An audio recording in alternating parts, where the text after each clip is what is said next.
Hello, my name is Howard Petch, and I'm speaking to you from my home in the village of Burton near Beverley here in East Yorkshire.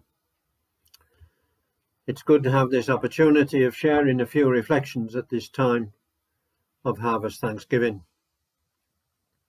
It was long before the current crisis when an English tourist was travelling in a very remote part of France, and coming into a small village he found a tiny cafe to have a bite of lunch and enjoyed some scrambled eggs on toast until, that is, he received the bill, which by any standards was exorbitant.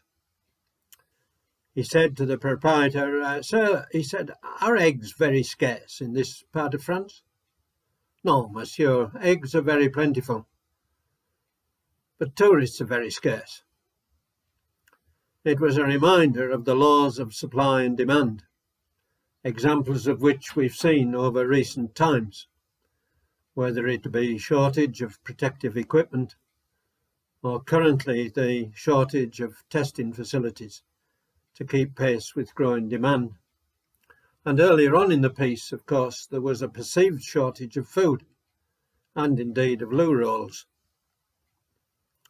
But the reality has been, certainly in terms of food, that we have since enjoyed an abundant supply of nutritious, good food supplied to us by our farmers here in the UK and beyond.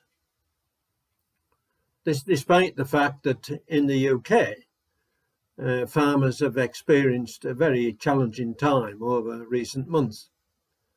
With some extreme weather patterns, it has led to a very difficult harvest, and probably the worst cereal harvest for 35 or 40 years. So given our precarious circumstances, it's perhaps more important than ever that we give thanks.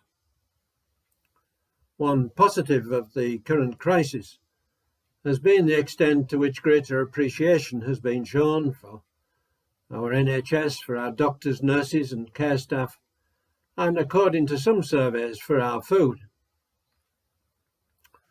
On a visit to see my son in Canada a couple of years ago, I came across a war memorial with the words inscribed, "Inspired by gratitude."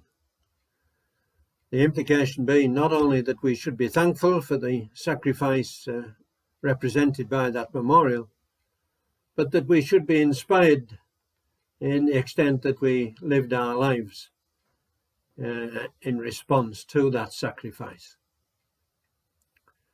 In a similar way, I would suggest we should be inspired by gratitude for our daily food, to the extent that we steward and harness creation for the benefit of all, to nurture, protect and bequeath. St. Paul urges us to give thanks in all circumstances, which may be a big ask, but then psychologists are saying that conscious daily gratitude is good for us.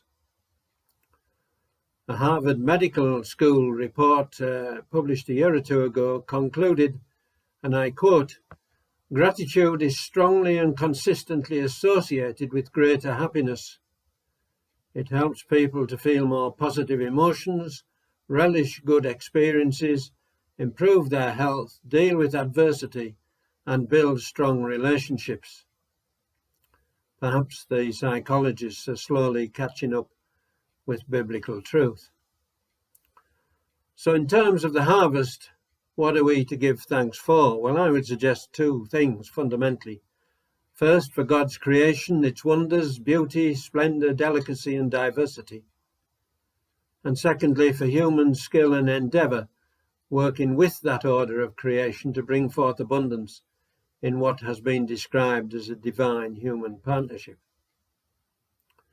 In terms of creation, the first one, our natural world and intricate ecosystems, and whether with the atheist we believe that it's all a consequence of chance, or whether we believe in a loving Creator God, we can surely agree that we are totally dependent upon it for our continued existence. In those famous old words, human vanity can best be served by a reminder that whatever our accomplishments, our scientific endeavour, our levels of sophistication or artistic pretension, we owe our very existence to a 6-inch layer of topsoil and the fact that it rains. Our total dependence on soil. I could get quite excited about soil, and I'm reminded that one handful of rich, fertile soil probably contains more living organisms than there are people on the planet. And perhaps our materialistic world needs reminding of that, and especially given the extent to which many of our soils globally are at risk. Secondly, we give thanks for the fact that we don't work alone, but in a divine human partnership. God's way of working is to take the little that we have, our collective talent, skills, ingenuity, time, labour and energy, and to use it and to bless it.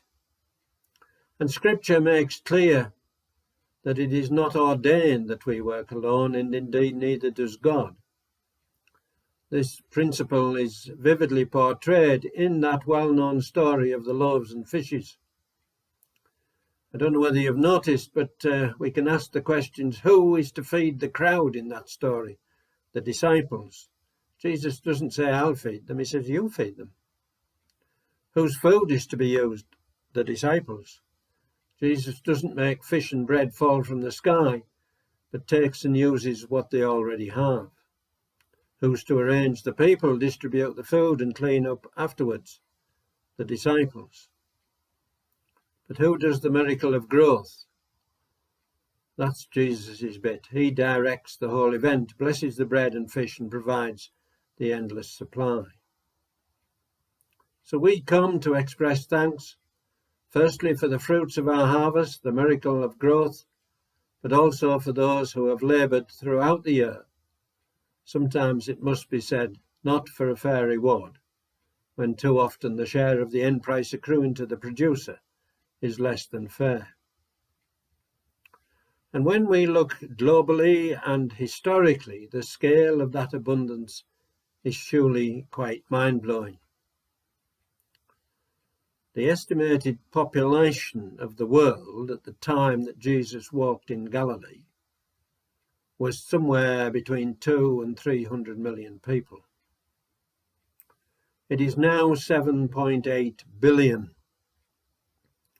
It actually took until the year 1804 to get to 1 billion, and then another 120 years to double that to 2 billion.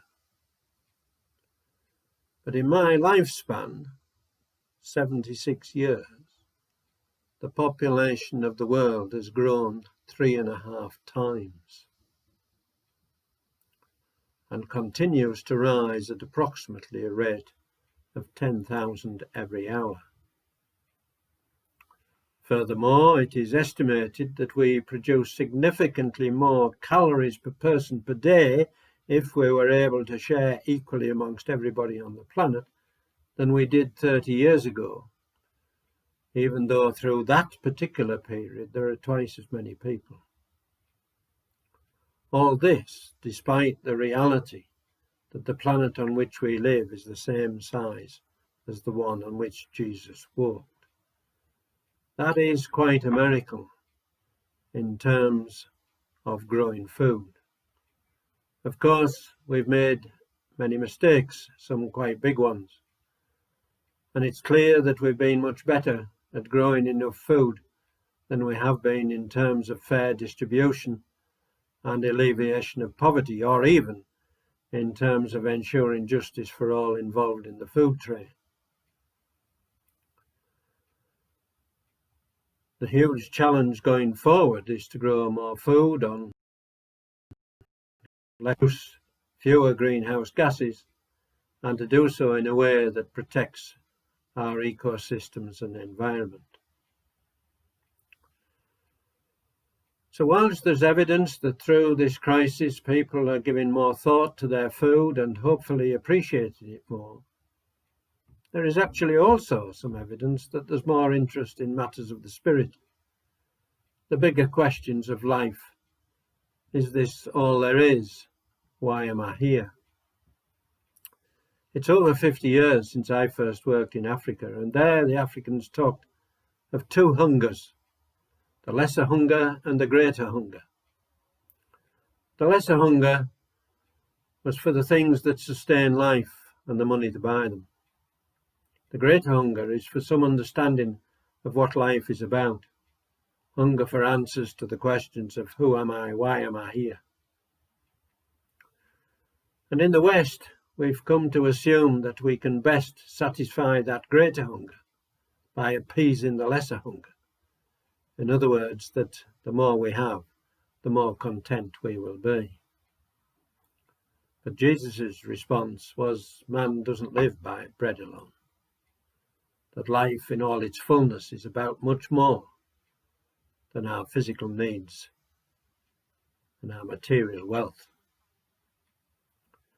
In that powerful passage from Isaiah, God tells us that just as the rain and snow are sent for a purpose, to produce fruit and bread for the hungry, so his word, his Son, is sent for a purpose and will produce spiritual nourishment, will satisfy that greater hunger.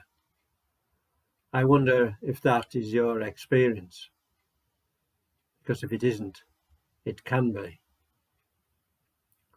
So this harvest, despite all our worries and anxieties, individual and corporate, despite the reality of a pathogenic and invasive virus and an increasingly scary world, and it is scary, but there is still so much to be thankful for the wonder of creation and its bounty, for the fruits of the divine human partnership and all its spectacular provision, but also for the truth and assurance of his word with its eternal security.